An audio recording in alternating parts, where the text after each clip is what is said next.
स्थापयामि सर्वे भक्तजनानां सुखिनो भवन्तु हरः ओम् शिव शिव शम्भो राज्ञाय प्रवर्तमानस्य आद्य ब्राह्मणः द्वितीयपरार्थे श्वेतवराहकल्पे वैवस्वता मन्वन्तरे कलयुगे प्रथमपाते जम्बूद्वीपे भरतवर्षे भारतखण्डे मेरोर्दक्षिणदिग्भागे दण्डकारण्य गोदावर्या शालीवाहनशके प्रबुद्रावतारे प्रभवादि षष्ठी संवत्सराणां मध्ये श्रीमतो क्रोधिनाम संवत्सरेण अस्यां दक्षिणायने पुण्यकाले प्राथम्यां शुभदितो शुभवासरस्य शुभनक्षत्र शुभयोग शुभकरण एवं गुणविशेषणविशिष्टायां शुभदितो समस्तैश्वर्यादि इष्टकाम्यार्थ फलसिद्धिरस्तु यद्भासा भासते विश्वं यशुकेन नमोऽस्तु ते नमस्तस्मै गुणातीत विभवाय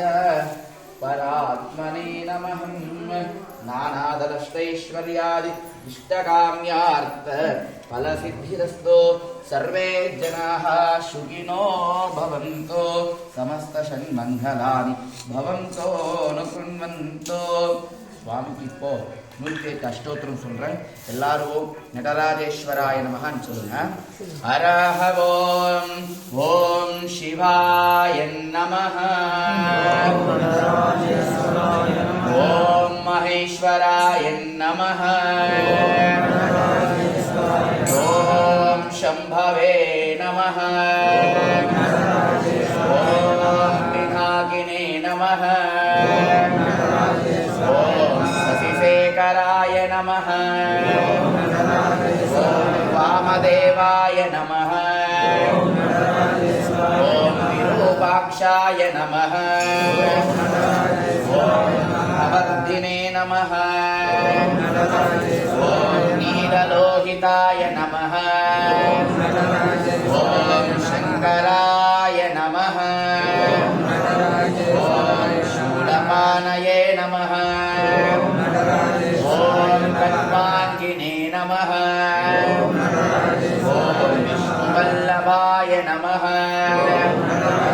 ओम शिवविष्टाय नमः ओम श्रीकण्ठाय नमः ओम भक्तवत्सलाय नमः ओम भवाय नमः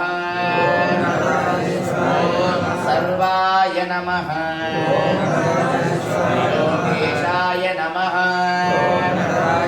शिवकण्ठाय नमः शिवप्रियाय नमः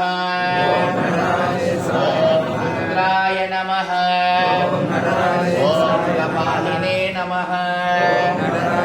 ओम कामारये नमः ओम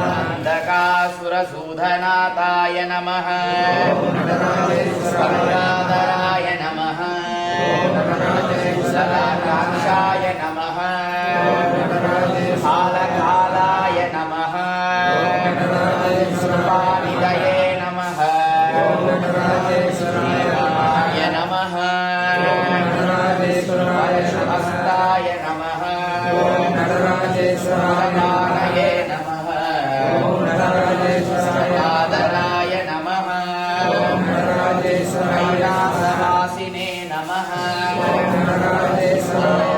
कवचिने नमः कठोराय नमः शङ्काय नमः बहुराय नमः धूलितविग्रहाय नमः भावप्रियाय नमः परमयाय नमः त्रिमूर्तये नमः जनीश्वराय नमः सर्वज्ञाय नमः ओम सूर्यग्निलोचनाय नमः रामप्रियाय नमः परमयाय नमः त्रिमूर्तये नमः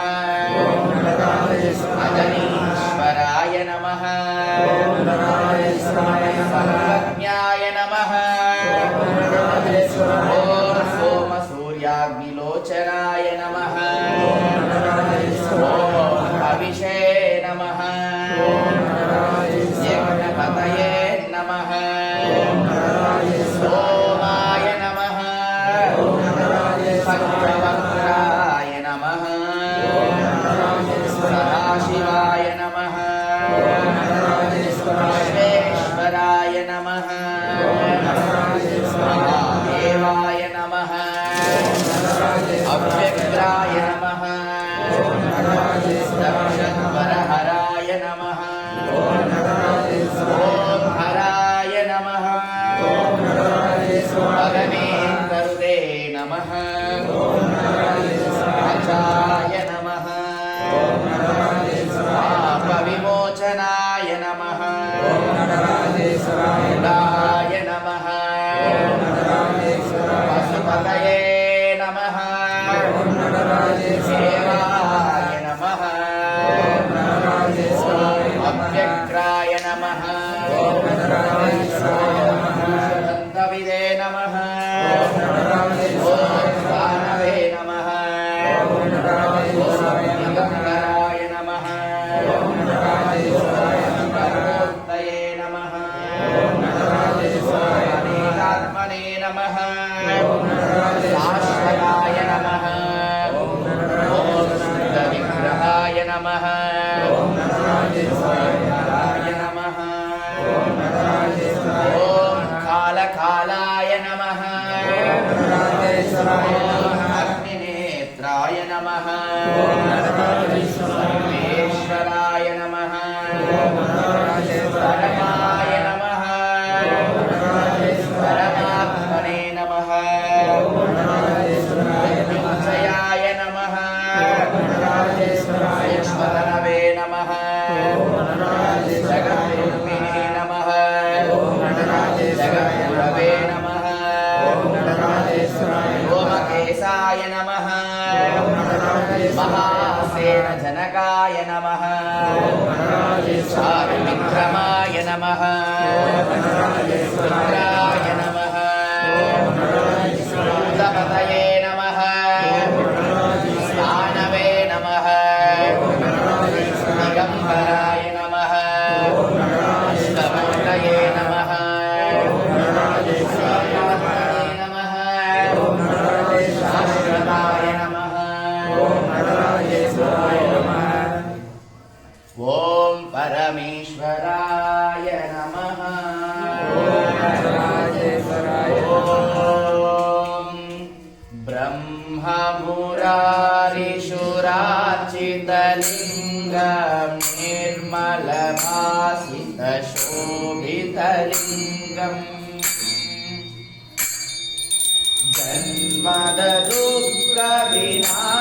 जन्मदुःखविनाशकलिङ्गं तत्प्रणमामि सदा शिवलिङ्गम्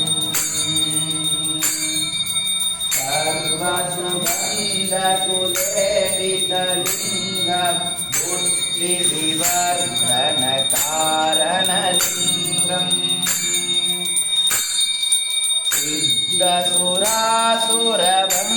सिद्धसुरासुरवन्दितलिङ्गं तत्प्रणमामि सदा शिवलिङ्गम्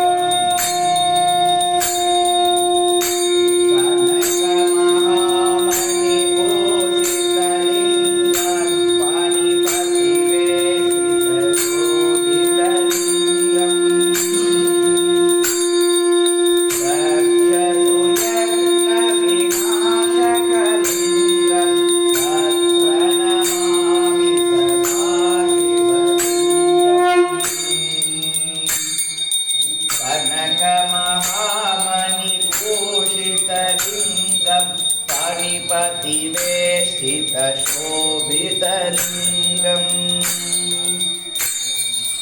परमपरं परमात्मकलिङ्गं तत्प्रणमामि सदा शिवलिङ्गम्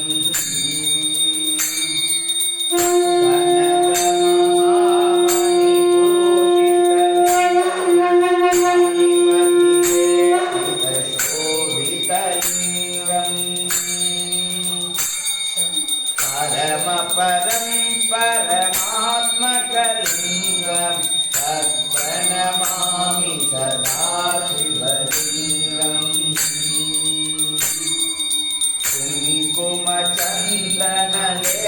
कुङ्कुमचन्दनलेपितलिङ्गं पङ्कजहारसुशोभितलिङ्गम्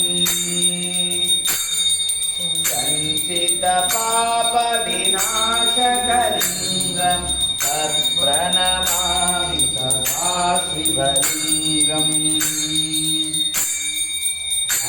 पञ्चधनोपरिवेशितलिङ्गं सर्वसमुद्भवकारणलिङ्गम्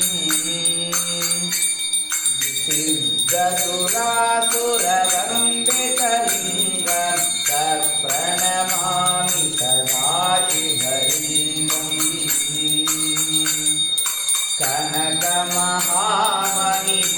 कनकमहामणिभूषितलिङ्गं फणिपतिवेशितशोभितलिङ्गम् परमपरमपरमात्मकलिङ्गं तत्प्रणमामि सदाशिवलिङ्गम् ॐ लिङ्गाष्टकम् इदं पुण्यं यः पठेत् शिवसन्निधौ शिवलोकमवाप्नोति शिवेन सह मोदते ॐ नीडो शिवा निधदिरो शिवा भागुदो लिङ्गकाय नीडो शिवा निधदिरो शिवा भागुदो लिङ्गकाय निनित्यकाय निनकैलिमाय नीडो शिवा निधदिरो शिवा भागुदो लिङ्गकाय ॐ कर्पूरदीपं करुणावतारं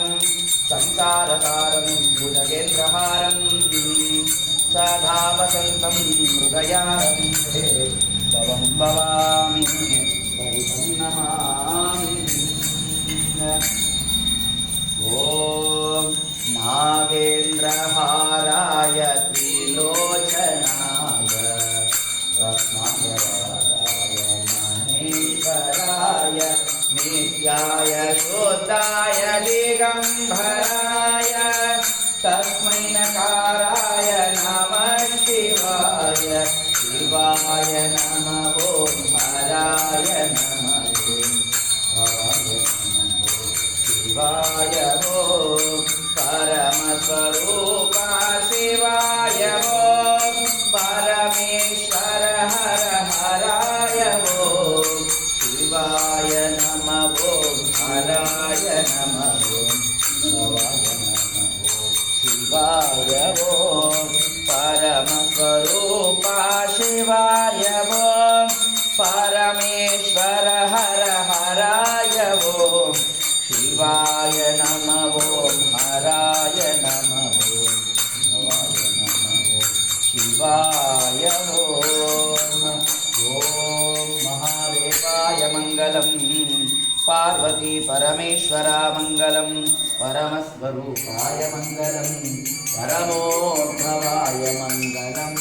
ज्ञानादर्शैश्वर्यादिष्टकाम्यार्थ फलसिद्धिरस्तु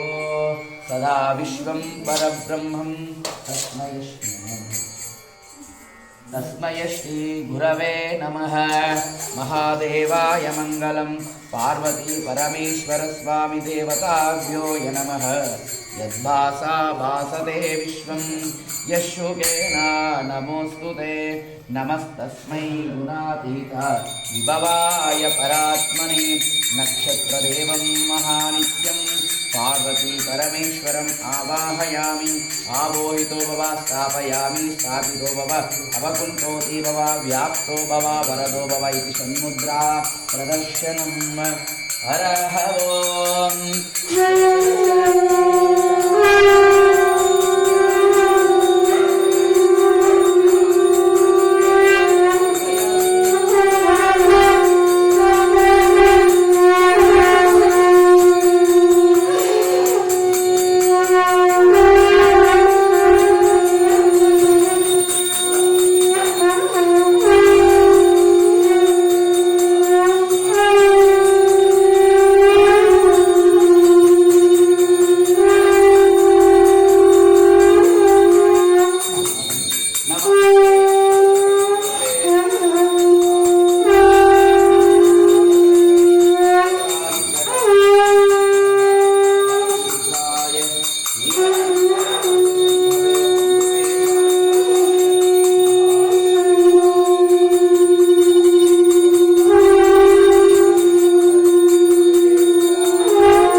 போற்றி போற்றி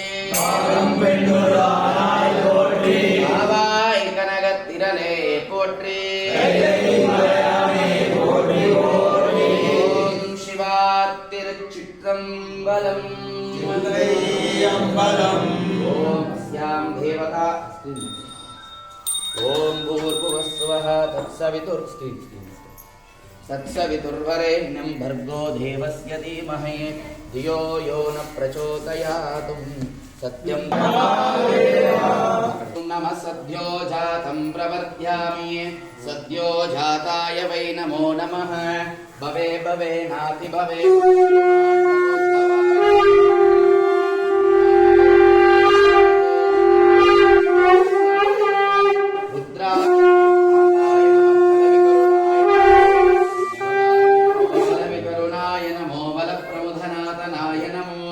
सर्वभूतदवनाय नमो मनोन्मनाय नमः ॐ अघोरेभ्यो तघोरेभ्यो घोरघोरतरेभ्यः सर्वेभ्यो सर्वसर्वेभ्यो नमस्ते रुद्ररूपाभ्यो नमः अघोराय नमः तत्पुरुषाय विद्महे महादेवाय धीमहि तन्नो रुद्र प्रचोदयात् ईशान सर्वविद्यानाम् ईश्वरः सर्वभूतानां ब्रह्माधिपति ब्रह्मणोऽधिपति ब्रह्मा शिवोऽमि अस्तुं सदा शिवम् ॐ नमो भगवते रुद्राय ॐ नमस्ते रुद्रमन्यवहुतोत इषवे नमः नमस्ते अस्तु धन्वनेः बाहुभ्यामुदते नमः या तैष शिवतमाः शिवं बभूवते धनुः शिवासरव्याय तव तया नो रुद्रमृडयाः या ते रुद्रशिवा तनोरघोरा पापकाशिनीं तया नस्तनुपाशन्तमया गिरिशन्ता विचाकसिहिं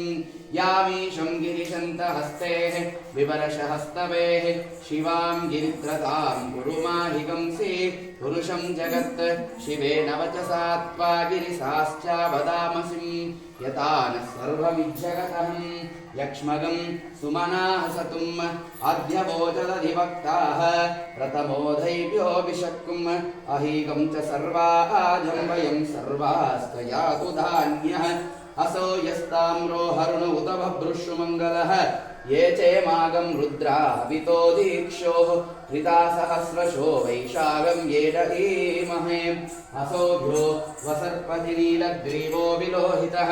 उतैन्यं गोपाः दृशन्न दृशन्न दहर्यः उभाभ्यामुदते नमो बाहुभ्यां तव धन्वने परिते धन्वनो हेतिरस्मान् ऋणक्तु विश्वतः अतो व्यैषुदिस्तु भारे अस्मन्निदेहितं शम्भवे नमः नमस्ते हस्तु भगवन् विश्वेश्वराय महादेवाय त्रयम्बकाय त्रिपुरान्तकाय त्रिकाग्निकालाय कालाग्निरुद्राय नीलकण्ठाय मृत्युञ्जयाय सर्वेश्वराय सदाशिवाय श्रीमन् महादेवाय नमः ॐ स्वामिन् पराकेन यजुर्वेदमवधारय अग्निमीले पुरोहितं यज्ञस्य देवं ऋत्विजं ओतारकं रत्नधातमं हरिः ॐ स्वस्ति स्वामिनः प्रीत्यर्थेन यजुर्वेदमालाप्यां निषेध्वार्जेत्वोपायवस्तोपायवस्तः देवो वस्सवितोत्पुनः श्रेष्ठतमाय कर्मणि ॐ स्वस्ति स्वामिन् पराकेन सामभेदम् अवधारय ॐ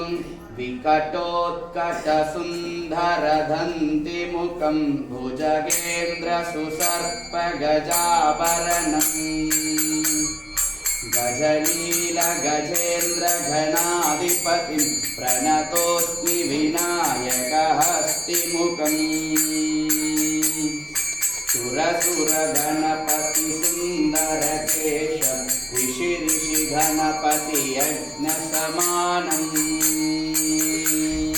भव भव गणपति पद्मशरीरं जय जय गणपति दिव्य नमस्ते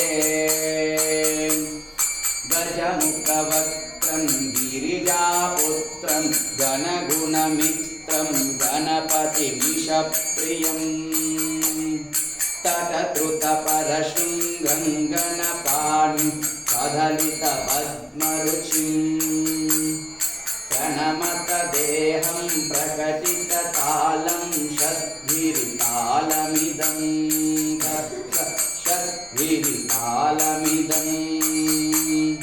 लम्बोदरवरकुञ्जासुरकृतकुङ्कुमवर्णधरं श्वेतशृङ्गं मोदकहस्तं प्रीतिसपनसफलं नयनद्रयपरनागविभूषितनानागणपतिगं नानागणपतिगं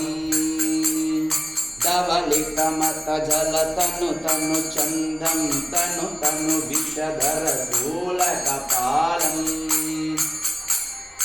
हर हर शिव शिव गणपतिमभयम् कट कट विकलित मत जल जलसित गणपतिवाद्यमिदं तत् गणपतिवाद्यमिदम् धवलित मत जल तनु तनु चन्दं तनु तनु शिशधर शूलकपालम् हर हर शिव शिव गणपतिमभयम् ॐ तत्कजं जुं तरि तत्कजं जुं तरि तत्कजं जुं तरि तथा तततकिट तततकिट तततकिट तत्तों शशिकलित शशिकलित मौलिनं शोभिनं दित्तकिट दित्तकिट दित्तकिट तत्तो विशुलभुज शिवतनय गणपति कालनं गणपति कालनं राजाधिराजाय प्रसज्ञसागिने नमो वयं वैष्णवनाय कुर्महे समे कामन् कामकामाय मोक्षं कामेश्वरो वैष्णवनो ददातु कुबेराय वैष्णवनाय महाराजाय नमः वेदोक्तमन्त्रपुष्पाणि समर्पयामि ॐ सोमो माये तस्य राज्ञामृते राजासंराज्यो वा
घृतहारतदीपनीराजनं समर्पयामि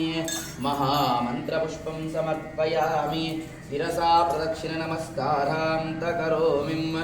ॐ जया जय नमः पार्वतीपतये नमो नमः पार्वतीपतये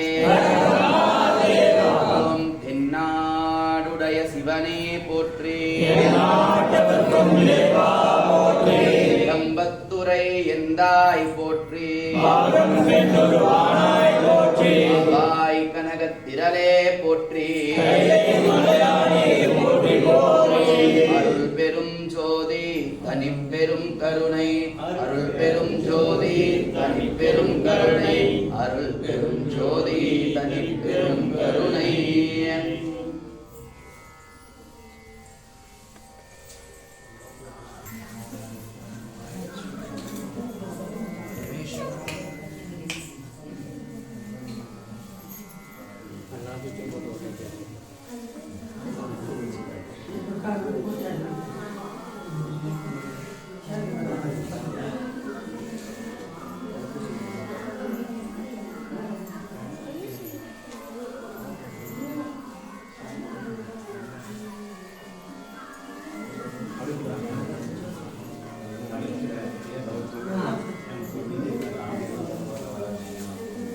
Gracias.